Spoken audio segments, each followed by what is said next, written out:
So, guys, we're going to take a listen to this young EFF member, very young, up and coming star, very educated. And she explains what the EFF stands for. She's reminding people, don't watch what the EFF is going through right now. We're getting rid of all those who are opportunists, but the true EFF members, revolutionaries like Julius Malema, we are here to stay and listen to what she says that will blow your mind. Take a listen. Boom.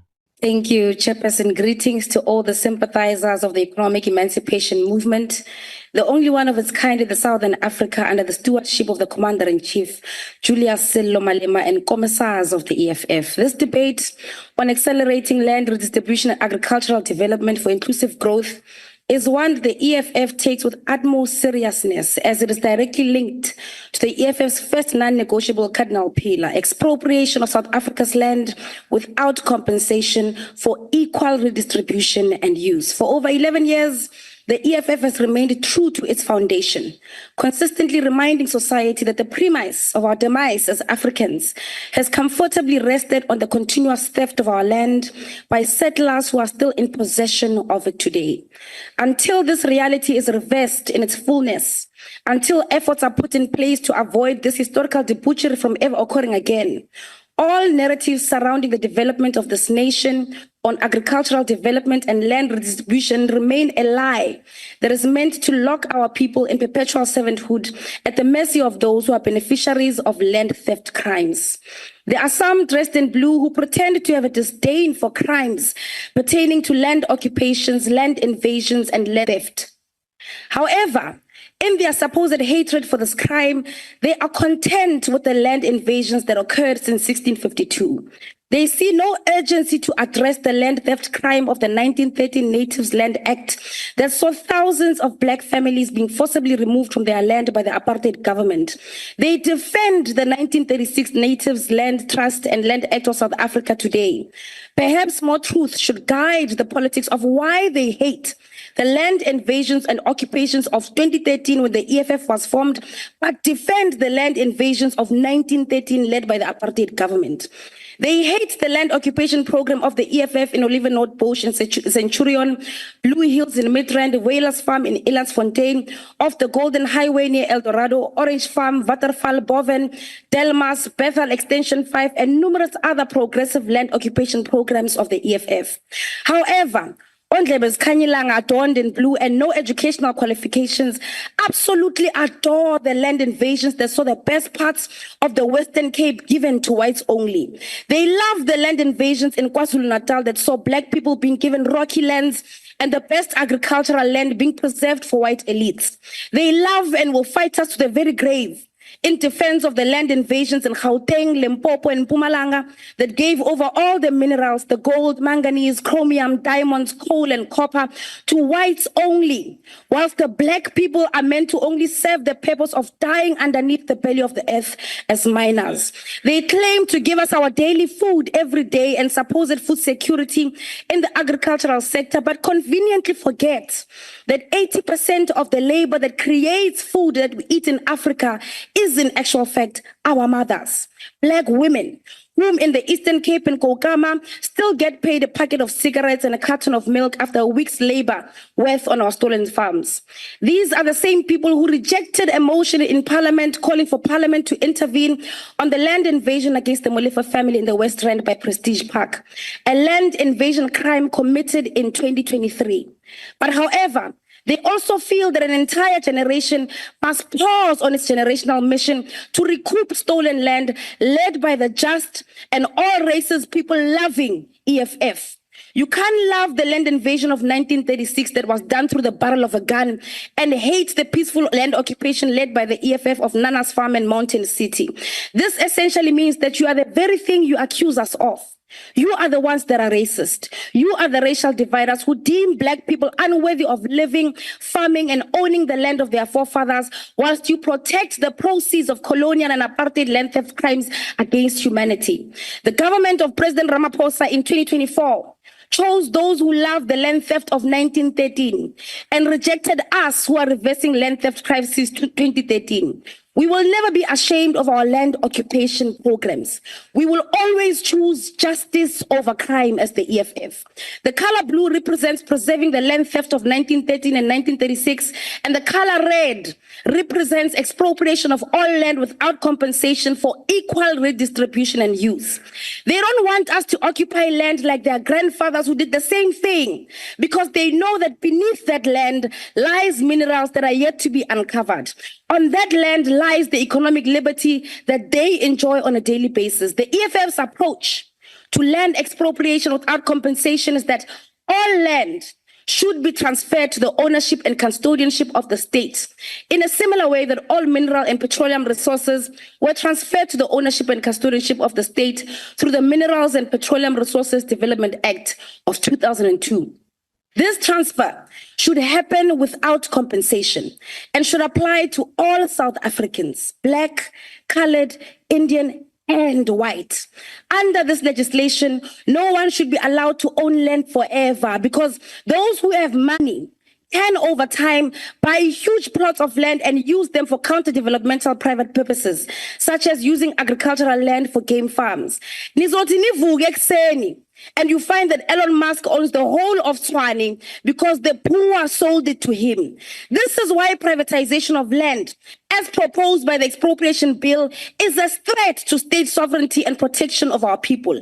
In line with the Freedom Charter and a new vision of agrarian revolution, the state should also provide implements and related extension services to help those who work the land to use it productively. Furthermore, the state's procurement of food should prioritize small-scale farmers so that small-scale farming becomes a sustainable economic activity for the majority of our people.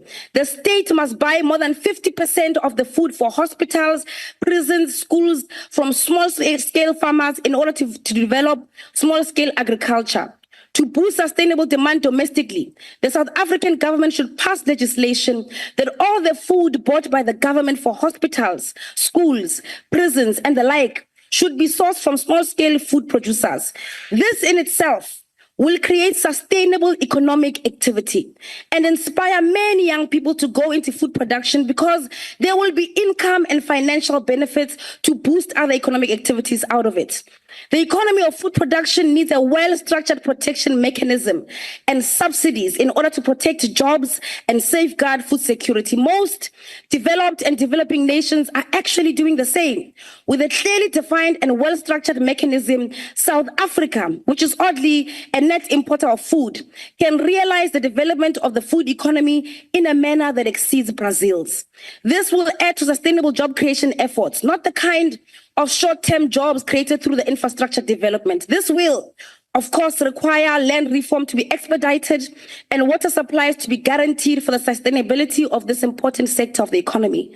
Government must lead a massive program of food production by ensuring that all arable land in South Africa is placed under production. Government must establish and capitalize agricultural development nodes in each of the 9 provinces to increase the quantity and quality of agricultural production in these areas and create 1 million agricultural jobs. If the EFF was government today, we would maximize agricultural productivity and massively invest in agro-processing in all the 9 provinces through the following initiatives. We would maximally build and support the cultivation and agro-processing of citrus products in the Mopani region, the cultivation of agro-processing of tomatoes in Mopani, the cultivation and agro-processing of avocados, bananas, and other products in the Vembe region of the Limpopo province. We would maximally build and support cattle farming and the agro-processing of the resultant products in the Amahlati region, cultivation and agro-processing of maize in the Chris Hani region, tea in the OR Tambo region, cannabis for industrial and medical processing in the OR Tambo and Alfred Nzo regions of the Eastern Cape, and alu products in Amatole and OR Tambo. We would build and support the cultivation and agro-processing of maize and cherries in the Thabo Mafutsanyane region in the Free State province. We would maximally build and support the cultivation and agro-processing of dry beans, maize, and soybeans in the Gauteng province. We would support the cultivation and agro-processing of potatoes and tomatoes in the Namakwa land and Pixley regions, and grape grapes in the Sianda ZF Mkawu region in the Northern Cape province.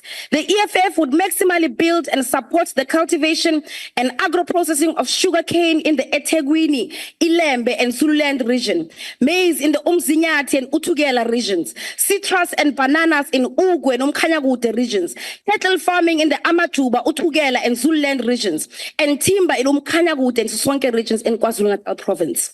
We would build and support the cultivation of agro-processing of oranges, lychees, bananas, narkis, avocados, macadamia nuts and mangoes in the Ehlanzeni regions, mangoes and bananas in the Buhlabela region, peaches, plums and maize in the Nkangala region, and timber and maize in the Garsibanda region in Mpumalanga. The EFF would build and support the cultivation of agro-processing of sunflowers and maize in the Ngaka Modiri Mulema region, cattle and poultry farming in the whole of the Northwest province, and cattle farming in Taung. We would build and support the cultivation of agro-processing of grapes and onions in the Cape Winelands region, increase the production of wine, cattle and sheep, livestock and grapes in the Central Karoo, West Coast and Overberg regions in the Western Cape province. The EFF government would also increase the production of potatoes, onions and animal productions in the West Coast region and livestock production in the Overberg region in the Western Cape. This would also include abalone, especially in Hermanas in the Western Cape. The EFF government would ensure that young and emerging Black farmers in all these agricultural developmental nodes are prioritized and receive technical and financial support. The EFF would ensure that a minimum of 50% of them are women. These are EFF policy positions that the media will not show you. And we are giving them to you free of charge. Absolutely free of charge. But there is no EFF government today. Yet, what we have is Mr. John Steenhuisen, who has absolutely no idea on how to bring about agricultural development and land justice. Sadly, not even a UNISA degree can save him because his commitment rests on adorning apartheid colors and giving jobs that belong to educated youth to illiterate racists who rely on their skin color to secure jobs and stolen land.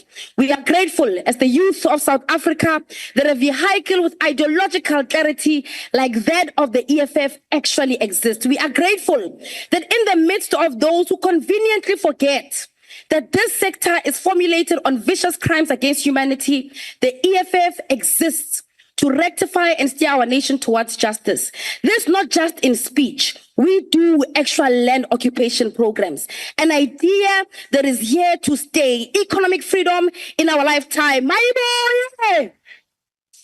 Africa!